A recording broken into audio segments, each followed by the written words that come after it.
third year or final year. So I catered my presentation to that segment. So if you take software companies, right now, there are two main verticals. One is, there are three main verticals. One is product development. Other one is services, software services. And there are some in the middle which does both. So do you guys know any product development companies in Sri Lanka? If you know, just type the answer in the chat. I'll give you a couple of seconds to type if anybody knows.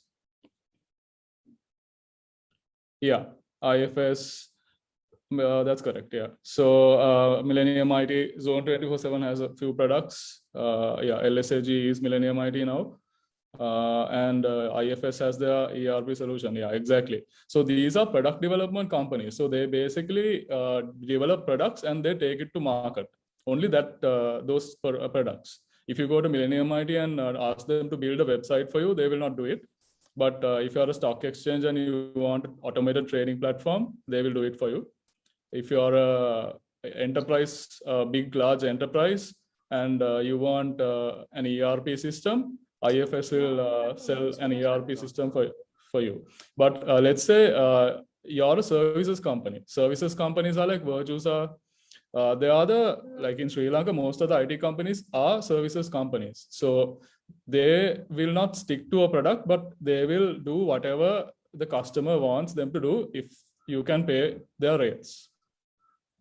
So if you're looking to get into project management and business analysis, you have to first identify what sort of company you want to get into. Both of these companies are good, but something to keep in mind is there are other companies also that have IT departments, like Dialog. Dialog is not a software development company, but it's a telecommunications company.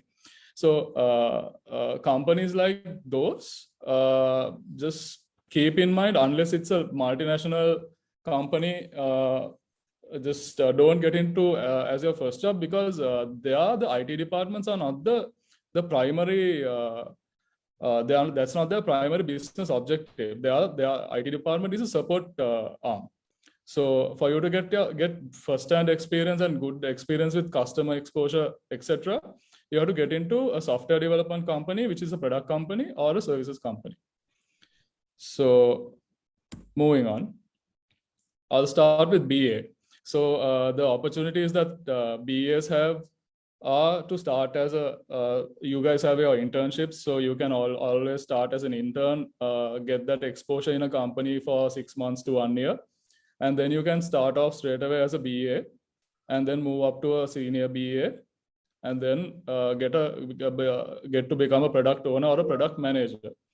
So yeah, in between the senior BA and product owner, you can there are several steps in ladders in different companies. So this is like a high level categorization.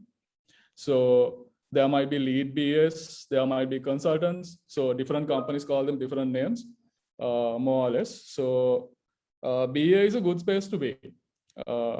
Mainly, this is these two streams, project management and business analysis, is something that you feel while you're doing your degree. You will know whether you're a good BA or whether you're a good PM. How you know that is while doing your group projects. So that is the importance of doing group projects. If you come into the real world, what everybody does is get together a set of people, align their vision and so as in align their objectives to develop a software and deliver it to a company. So no matter what you do, like even if you get all A's for your A levels, and then you come and work in a software company, if you can't work as a team, then your skills and your potential to go up is low. So when you work in these group projects, you will feel, okay, I'm not a developer, I need to do something else. Or you will feel that you're a developer, I like coding, I want to do software development, so that's fine. But there will be a set of people who will feel that they like coordinating things. So coordinating, then making sure the entire group project is done on time, or there will be a set of people who will be good at documenting the business flows, use case diagrams, domain models.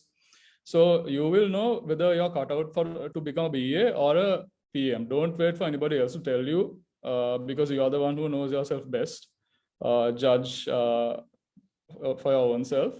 And there are a few skills that are very important for a BA. So these skills are, one is communication. Because as a BA, what you want to do is you want to get what the customer wants and get that out from the customer's mind, document it or put it into user stories on Jira, again documenting, and then get the developer to do what the customer wants based on the documents, and then make sure that QA quality assurance, whether they also understands the requirement, and then make sure that they test the system based on their perception. And then at the end of the day, make sure that the customer gets what he wants. And end of the day, that's what the BA has to do. So communication plays a major role. If you break down those activities, requirement gathering. So requirement gathering, you can, there are product software development methodologies. Traditional ones are called waterfall method. Then the new ones are called agile development, Kanban, Scrum. There are various methods. So in all these methods, you have to gather requirements. So requirement gathering is one of the main things that you do, and communication plays a major role. So from communication, what I mean is not just when you think of communication, the first few things that comes to mind are speaking, talking, writing, right? But more than those, you have to analyze body language. You have to engage in wireframing sessions. You have to basically, sometimes the customer doesn't know how to communicate what they want to you. So you have to be able to think of ways to get that out. So these are the biggest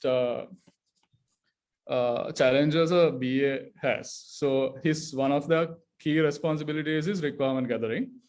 And the second one is obtaining customer sign-off on that requirement. So once you gather the requirement, you have to document it.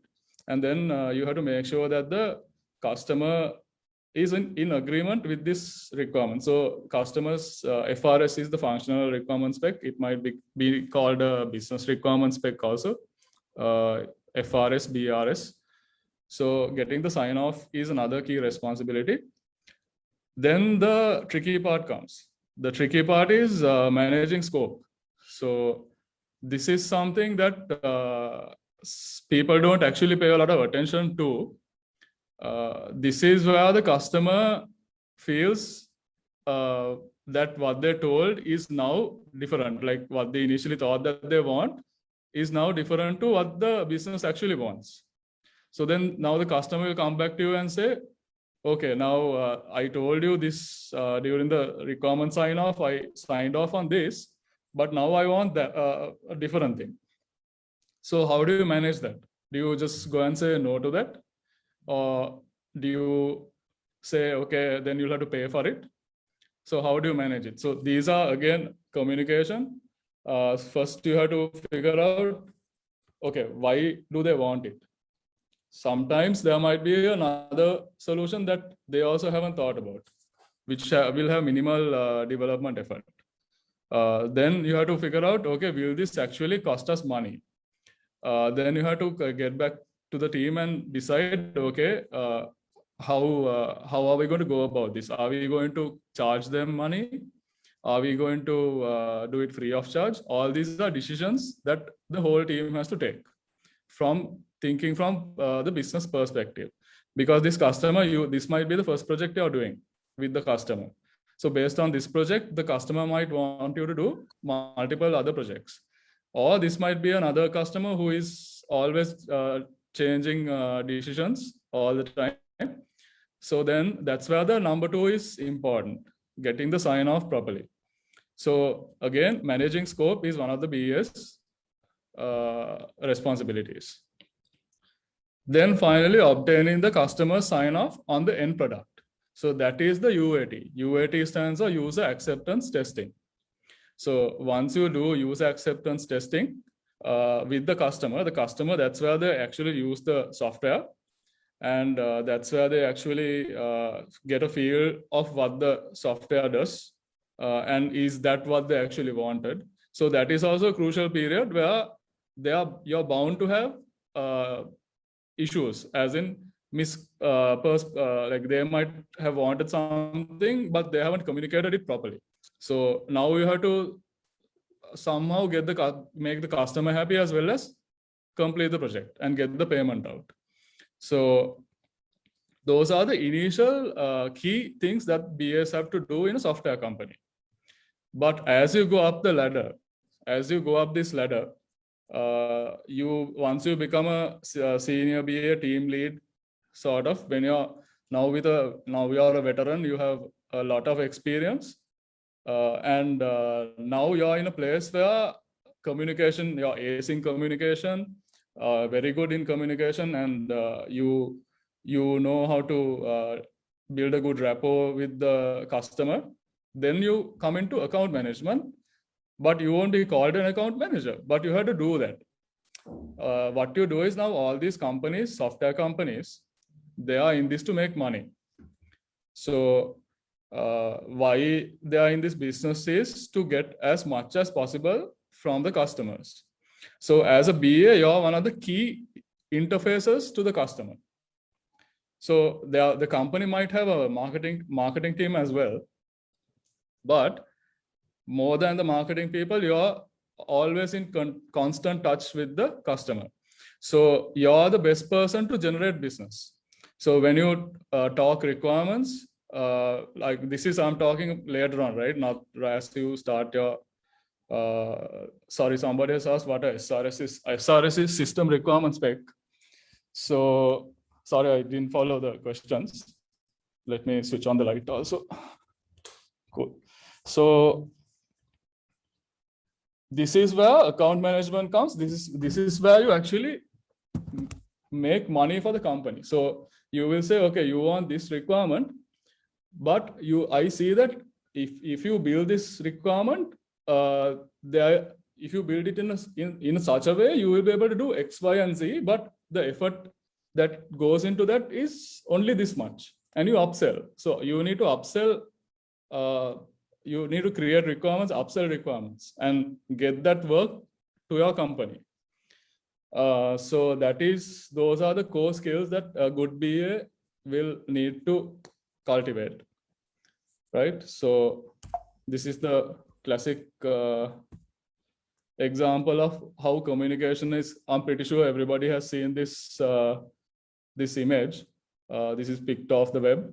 So how this is actually, don't read this. This is like too much detail, but like we might think that the customer actually needs a ladder, but he actually needs a tire, end of the day. So we might perceive it in so many ways. This is where communication is key. You need to know how to feel what the customer needs. And I'll talk about communication again, because communication is very important for project managers also. So I'll touch on that later on in this presentation. So this is basically how important your job is. So if a business analyst doesn't perform or get the requirements properly, the company will leak money. They will have to now, if they build a black tree, they will have to again go back to the drawing board and build what the customer wants. So that's why you have all these gates. You have the FRS sign off. Then you have the scope handling, the CRs are change requests. So that's why you have all these gates for you to fall back on if the customer changes their mind. Okay, so getting on to project management.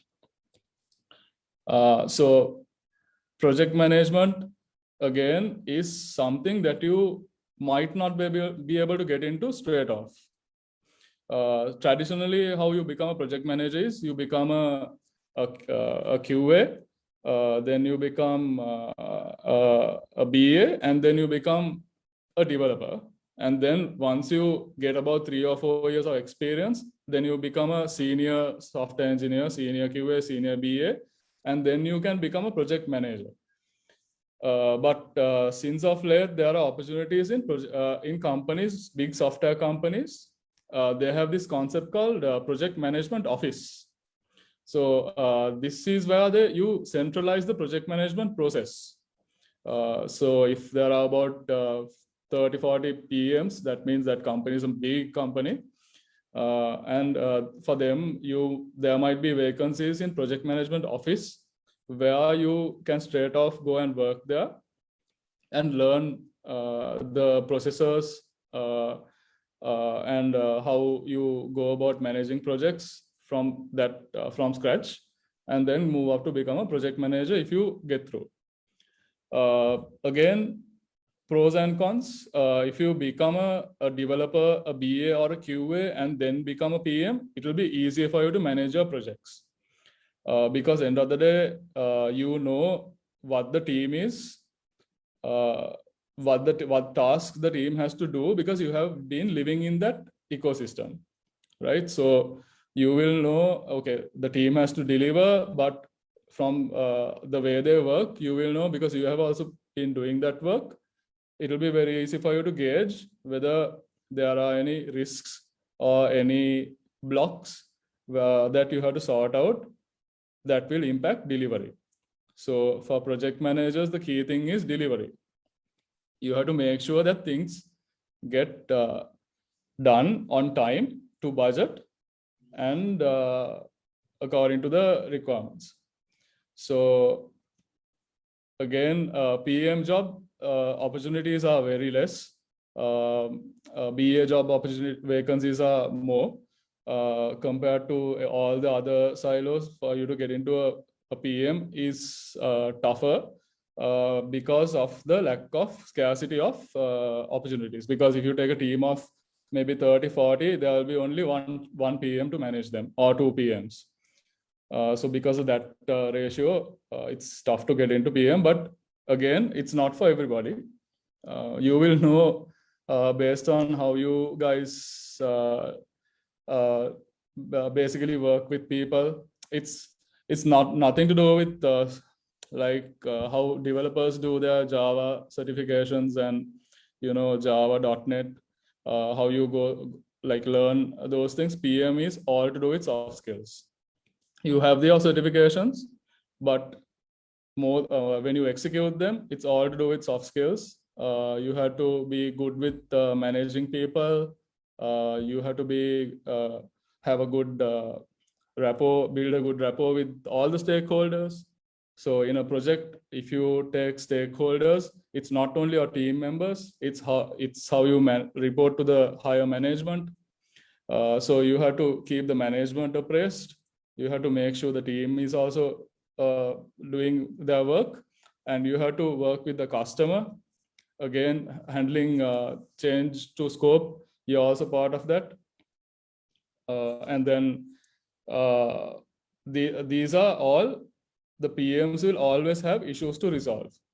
So if it's not a happy, always happy day at work every day, because all you get are issues to resolve most of the time. But that's why your job is there anyway, right? So if companies don't have issues delivering projects, then there will be no need for a PM.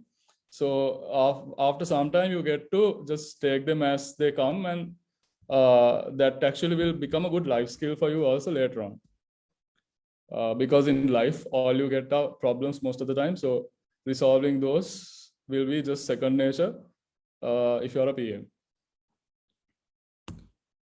Okay, this is the key factor that everybody gets wrong.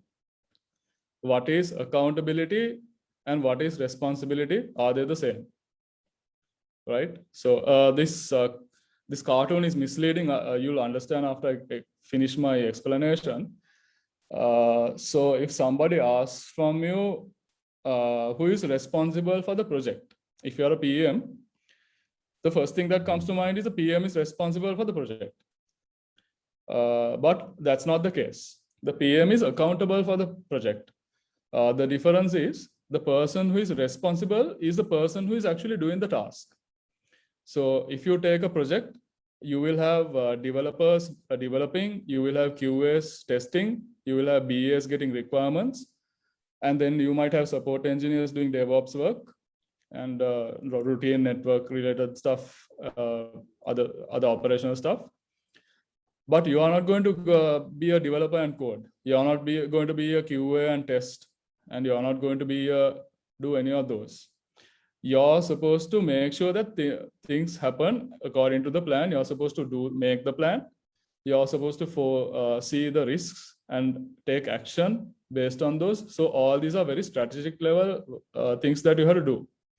So the person who is responsible will have to do that work, but you're accountable to make sure that things happen according to plan.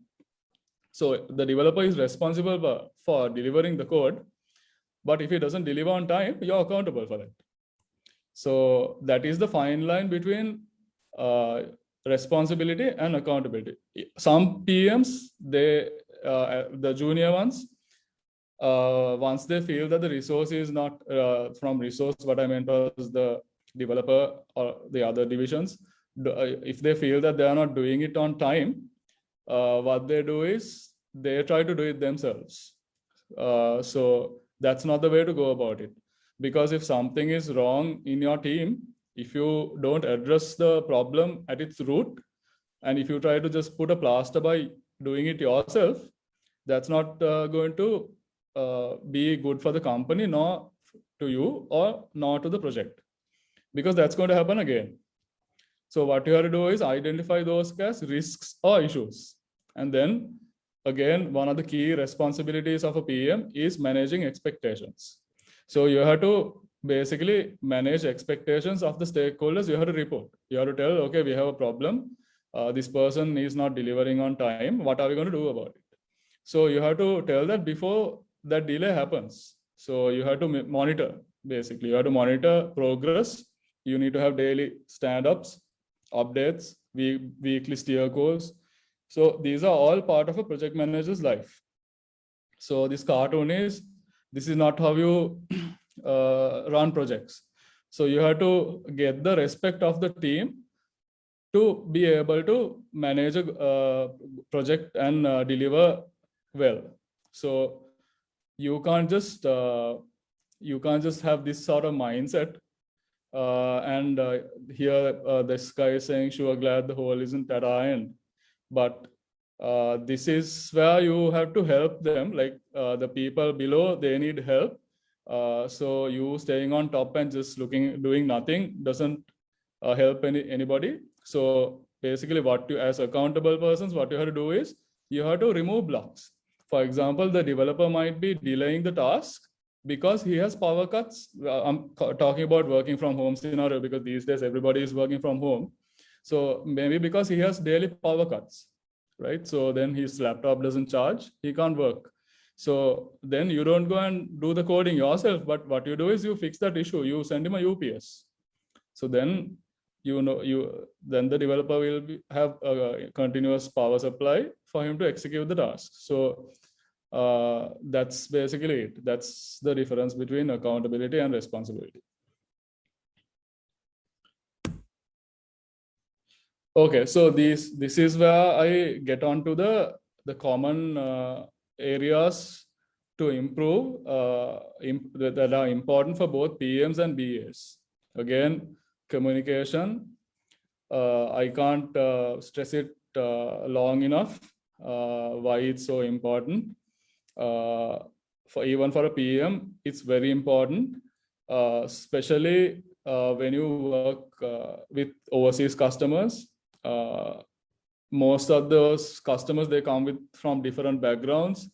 You will be working with people from US, from Europe, from the Asian region.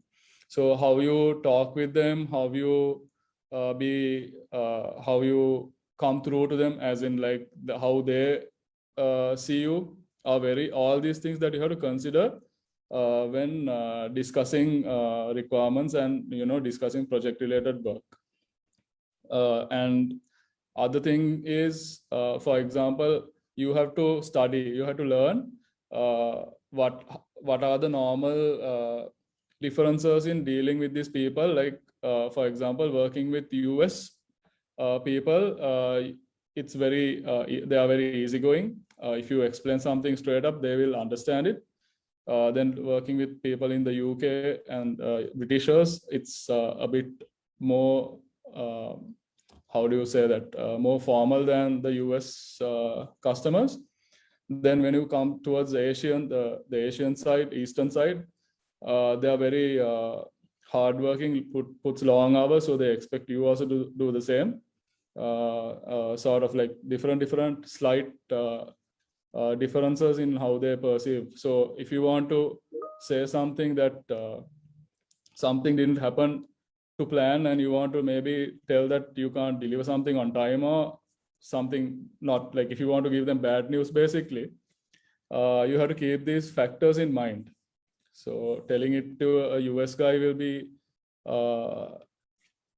easier than telling it to an Eastern customer. So you might have to think about all those finer things. Other thing is, always you have to ask why. So this I think it's a local cultural thing where even at school, we don't ask questions. We feel we will be looked down upon and laughed at. So you have to get out of that shell.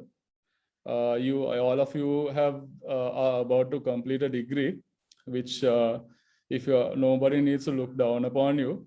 Everybody has the IQ levels and the common sense to do excel in any stream. So if you don't understand something, you have to always ask why. Sometimes there is this another thing where people want to show that they are intelligent. People will want to show their intelligence. So in the meeting, they will say, okay, I got it. But later on, they'll go online and try to figure out what they said. That's not smart. Because you have to always ask why. If you don't understand it, that means a lot of people in the room also hasn't understood it. Everybody else is scared to ask why. So you have to always ask why if you don't get it. That is one of the key things that I want to tell you guys. Don't be afraid to ask why. Other thing is this misconception about work hard and work smart. Always people tell you to work smart.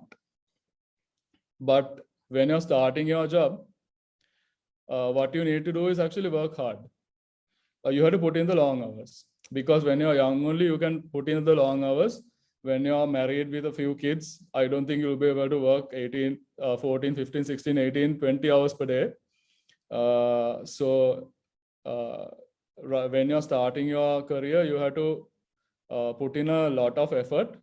You have to learn from, especially when you're working with seniors, you have to absorb as much as possible from them. So working hard is what you have to do. Like that should be like a religion. You have to continuously work hard. And working smart will come. But initially you should not cut corners and put in the long hours. And other thing is, again, I touched on that, learn continuously. Don't let your ego get the better of you. Sometimes people think that I'm smart enough. I don't need to learn anything from anybody. I can learn everything online, or I can do it by myself. I have got good results from A levels and O levels, and even the degree I got a first class. So I don't need to learn from anybody else. That's not the way to go about it. Everybody is learning every time. Even me with 15 years of experience, I'm still learning. People with 40 years of experience are still learning. So always don't let your ego get the better of you. This is the key question that I want to ask. So when you see this picture, what do you know? What do you think this is? It's a world famous brand. It's as soon as you see this picture, you can relate to Coca-Cola, right? So the people think about brands. Basically, people also likes to associate with brands. That's how the world works. If you think about the most valuable brands right now, the most valuable brands are Tesla, Amazon, Coke, Ferrari, all these big brands that have companies putting in time and money into building the brand. So when you work for a company, software company also, you will be basically building their brand. But what you shouldn't forget is you have to always work towards building your own brand. So everybody has a brand, right? So I have a brand. The president of the country has a brand. You have a brand. But you have to think about it like a brand. You have to when you're taking decisions, you have to make sure that how will your brand suffer or how will your brand benefit from those decisions. So this is also something that's very important. I just thought I'll put it out here. Even though this is a PM BA related discussion, this is important for both streams. When you're working in a software company, you have to think about what other people perceive of you, right? So if you forget the corporates, if you forget these brands like Coke and Amazon, if you think about people, Elon Musk is a good brand, right? So what does people think about Elon Musk? That he's a genius. He is conscious about the carbon emissions, and that's why he got out of Bitcoin at some point. Then if you think about Jeff Bezos, he's a billionaire. He likes to go to space. So likewise, you also have a brand. So if you think about the people in Sri Lanka, like most popular brands in terms of people, one of the most popular brand is Mahinda Rajapaksa. I don't want to get politics into this, but that is the case, right? So that is one of the most popular brands in Sri Lanka. So similarly, you have to think about your brand when you're putting yourself out there, when you're working in projects. You have to be a team player. You have to think about integrity, be upfront, all those things. Eventually, that will actually become a very good advantage for you, because if you get your values straight and you build your brand, people will headhunt you and get you into companies. So again, that is a key thing that I wanted to highlight about building your brand, thinking about yourself as a brand. Yeah, so those are the key things that I wanted to tell you guys today. Does anybody have any questions?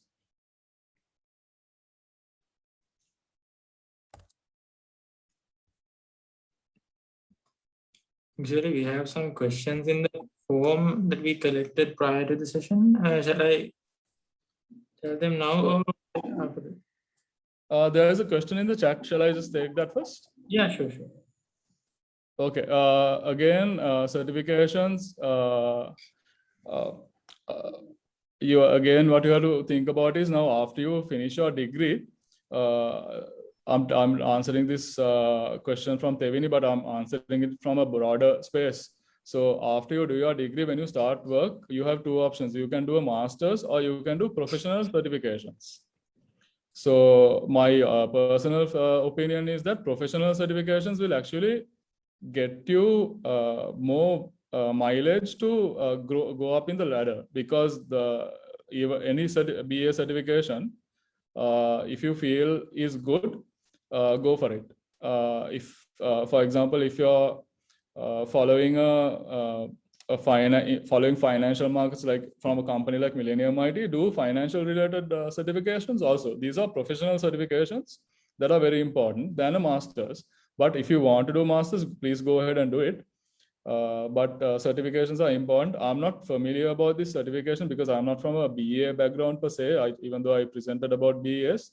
So Devini, if it's just check it with your lecturers also. But if it seems good, do it. But you should only do this after you get professional experience. As in, when you're studying for a degree, don't get certifications. When you're studying for a degree, finish the degree and get into a company and get into the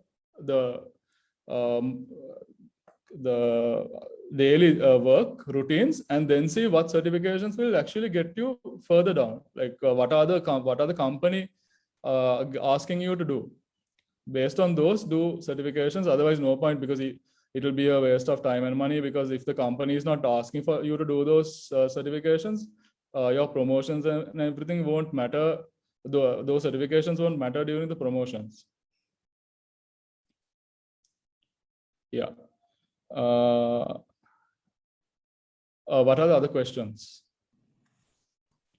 One question is that in certain companies there are only a BA. So how hard it is to handle both PMs and BAs work? Yeah. So these days there are a lot of startup companies that are starting because of Corona. A lot of foreign companies, they are outsourcing work. So okay, my take on that is, if you want to learn, join a big company, join a big team, and then learn how it's done. And then after you gain a considerable amount of experience, move out to a small company. From big, what I meant is established company with a big team, to learn how they go about doing things, and then move into a small company. So straight up, if you join a startup, you might be doing multiple things. Like as you said, a BA will have to do project management work also. You'll be learning a lot, but then again, there should be somebody from whom you can learn. If you're just playing the PM role and the BA role, and if there isn't anybody to mentor you, then you can't get anything from that. So then you don't even know what you don't know. So that's a dangerous place to be. So always try to get into like a medium size or a big company where you can actually learn things from the seniors, and then grow as much as possible.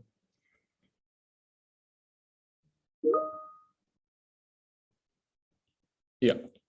So the other question is, when the customer has signed off, there are instances where the customer makes changes to the product halfway through the development. What should we do?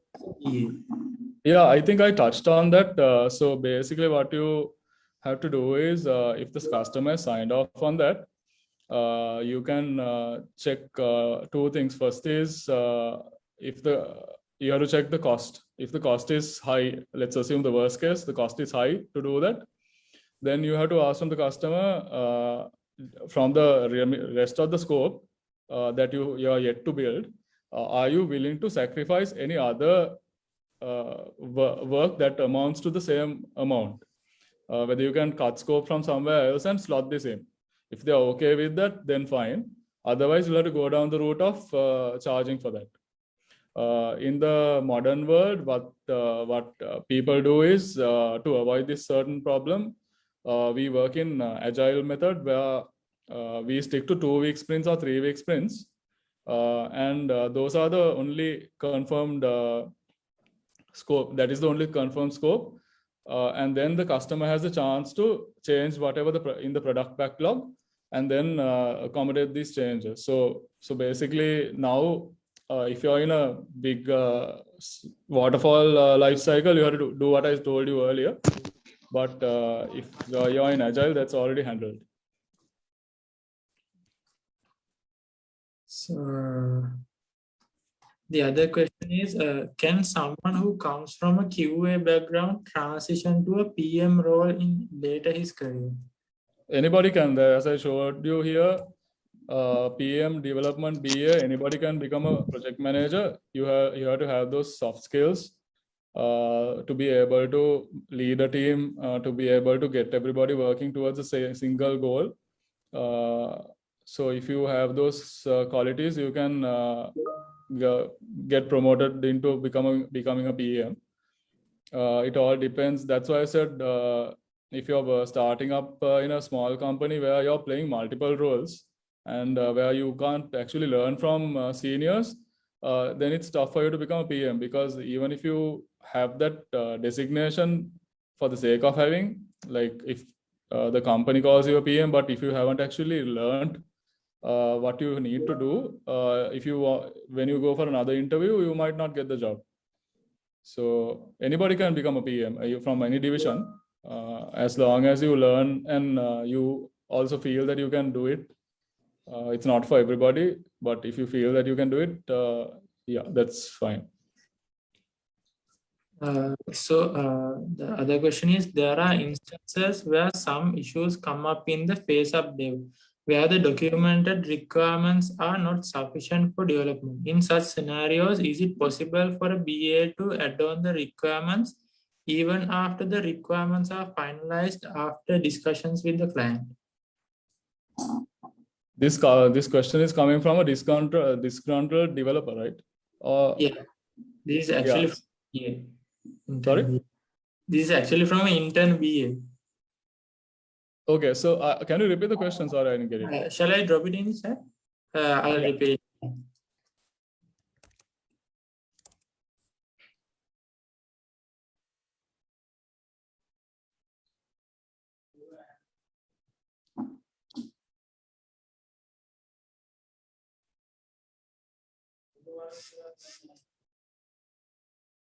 Yeah, so adding details for the developers is actually, that's a good question, because what you sign off from the client might not be enough for the developer to start work.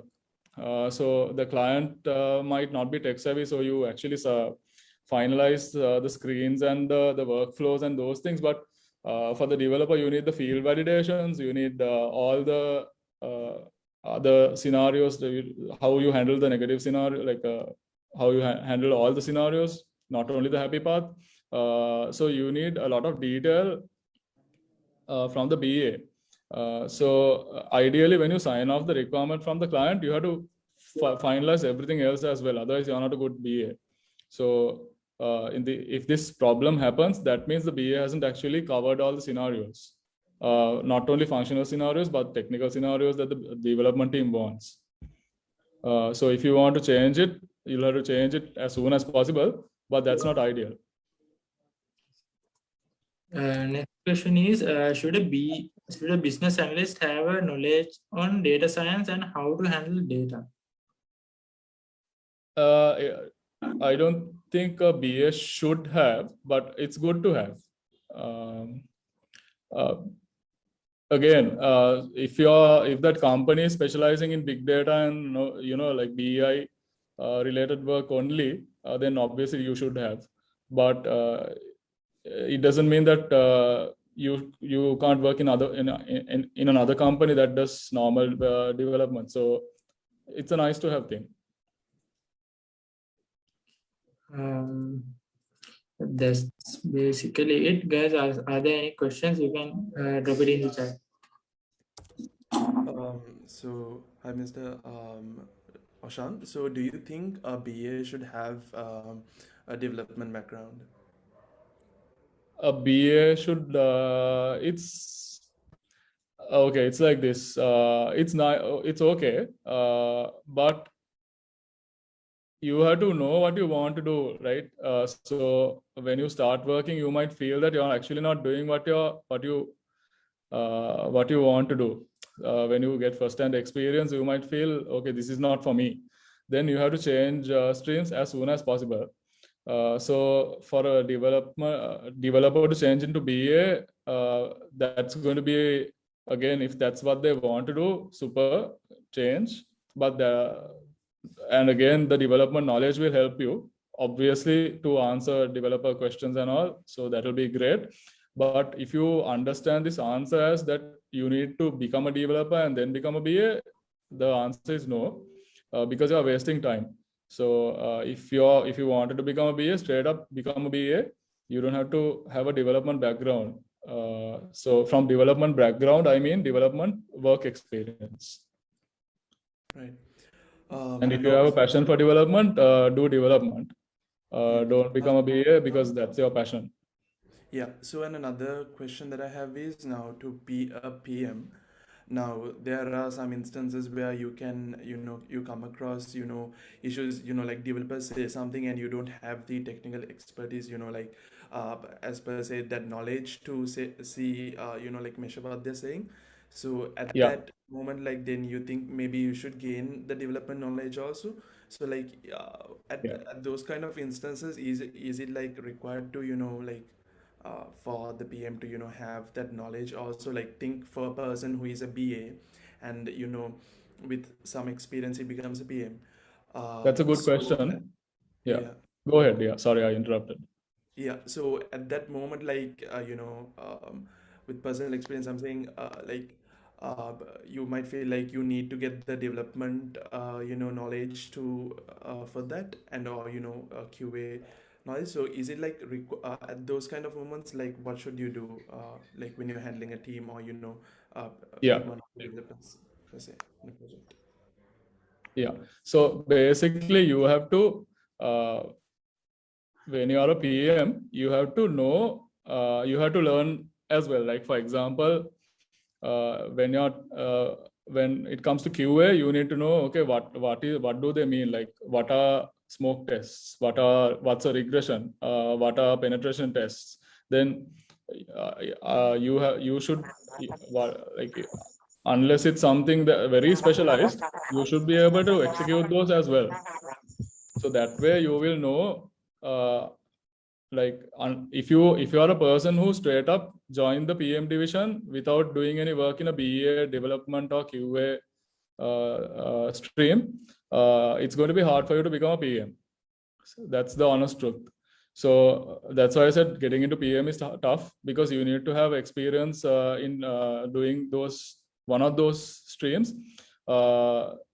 And especially because you said QA, QA work is not actually like development. Like, a lot of people can do it. So you should have a clear understanding about those. So you should be able to do it by yourself also. So let's say that you join PM straight up from the PMO office, then you have to spend time doing those also. Like, if you're a fresh PM without any experience in other divisions, you have to allocate time to learn how QA does work, how do you write a test case, how do you execute test cases, how do you do automation, then BA, how do you write a spec, how do you write a user story, what is the definition of done. You have to allocate time to learn those. Otherwise, you will not be able to manage it properly. So again, the other side to it is development. Development is where you might not know development to a great extent, but when you do your degree, you will learn networking, you learn databases. So those knowledge, those areas you need to have. So then you can figure it out. So for example, you will know what a relational database is, what is normalization, what is a primary key. When it comes to networking, you will know what are they talking about. It's a static IP, dynamic IP, or is it a switch or a virtual machine, Linux, Windows Server, those things you need to know. That's why they cover all those. So that is not to do with development. Those are in general software development, information technology degree will cover those. You need to know all those things. And then if there are a development related problem, you have to consult the head of development or the development lead, because you don't know that. You don't have knowledge about that area. You need to always fall back on your leads. When you're a PM, you work with leads. you work with a QA lead, you work with a BA lead or single BA, and you work with a development lead. So you have to be always in counsel with those people and fall back on them and let them take the decisions for you. Even though you're a PM, it doesn't mean that you have to take all the decisions. It has to be collective decisions for the betterment of the team. I hope I answered your question. Yeah, thanks. There's a question on the chat. Is these job roles interesting to work, or these roles stressful?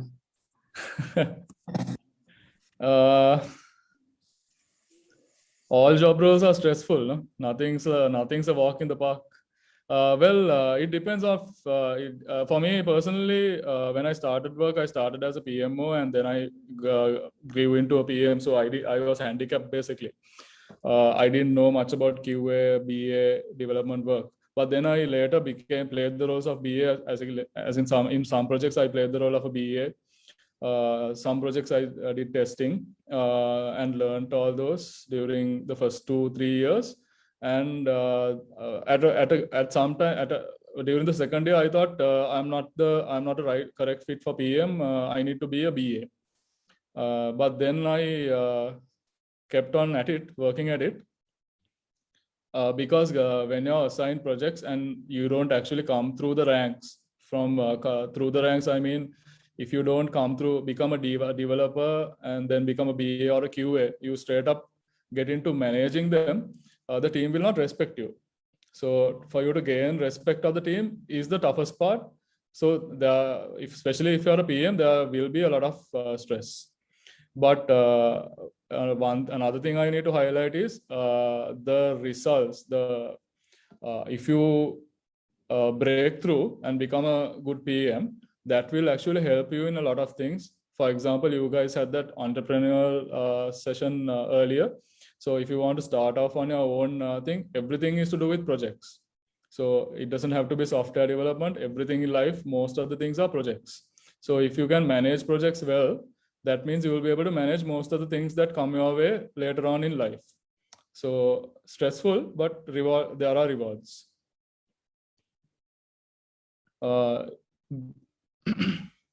What should I do when there is a dependency pending, but there is a close deadline given by the client?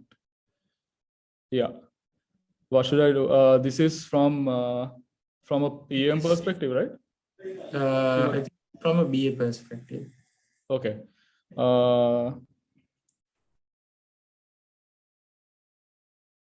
Okay, it's mainly if you're a BA, this actually doesn't apply that much, right? So the dependency.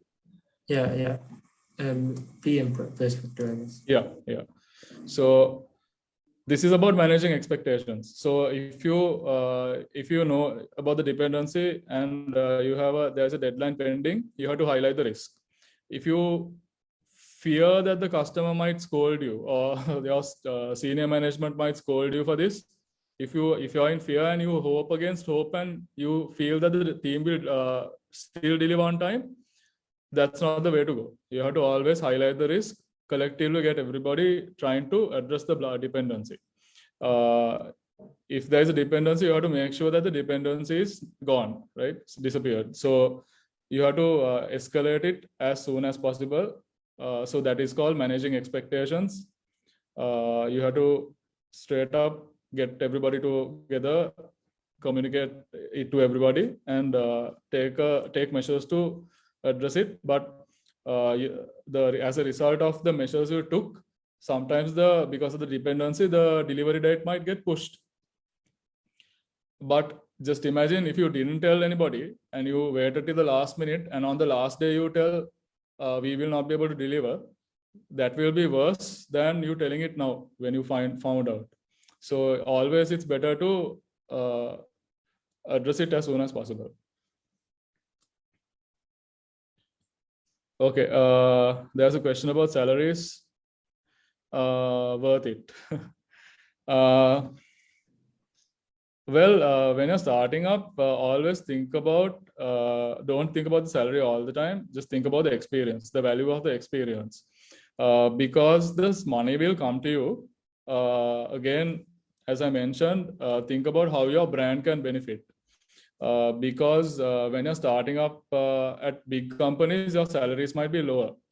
But that exposure, especially the exposure you get will be, you can't assign a value to it. So once you grow out of it, once you grow from that place, in IT, it's a good place to be. Salaries are very good.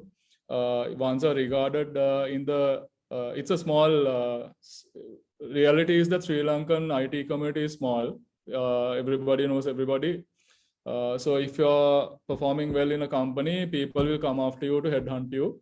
So later on, money won't be a problem. So working in IT, salaries in Sri Lanka are relatively good. There are people working for Sri Lankan payrolls. This question is, I assume that this question is about 100% about the Sri Lankan payroll, because there are some people working for US payroll working here, like for like UK payroll working here. So those you don't even need to think about, but there are insane salary payrolls. Like there are salaries that you can't even imagine some people are earning in software. So I think software is a good place to be, especially during this time, because Corona didn't impact software. There actually is a boom right now in the market. It's very hard to find good people. So it's a good place to be. Mr. Shan, I have a question. So you actually mentioned about the FRS. So like I have a question now. There are like three types of specifications: BRS, the business requirement specification, the software requirement specification, and the functional requirement specification. So for in an instance when you get a client, for example, what is like to get their requirement? What is the document that we should use? Is it the FRS or the SRS? It depends on, okay, first of all, business requirement spec can be replaced by, people refer to different, to the same document in different names also. The main difference is system requirement spec and a business requirement spec. That is the main difference, but it depends on the process that the company has put in place. So if the company says you don't need a FRS, but you can go through you can document them as stories and then get the backlog groomed by the product owner, and then you want to move the stories to the sprint backlog and do like that, then there is no FRS. But if that is when the customer is mature and they are like mature enough to understand agile. But if the company works with customers with business requirement specs, again, you have to fall in line with the how the company goes at it. So there is no single way of doing it. It's how the company basically does it, because the company has been doing it for a long time, and that particular company will know how to handle their services, how to communicate their services requirements. So yeah, so that's how we do it. If you look at it from a startup point of view, where they deal with clients in like who are really small, day-to-day clients, like who want something like a website or like a small ERP system, if you are looking it from that perspective, what would you suggest? Good. Go with a mix of a functional requirement spec and wireframes. So wireframes are very important. So when you do the wireframe, you have to know the field. You have to document the field, tabulate the field matrix also, and then validations.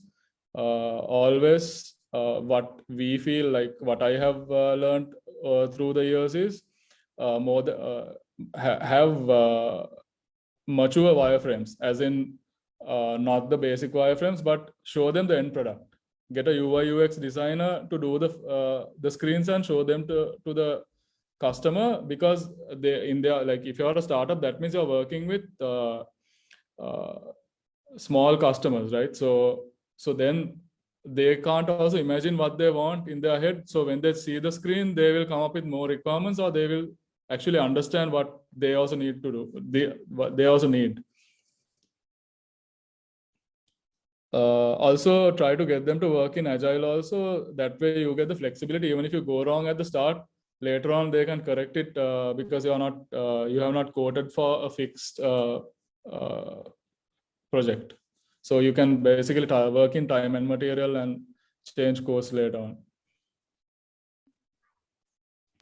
Thanks. That's it from my end. Guys, are there any questions? If not, we can wind up the session. Cool. Over to you, Sandra. Thank you very much, Mr. Sean, for addressing interesting topic, and thank you again for sharing your experience and knowledge with us. Thank you very much. Sure. Thanks. All right. Bye.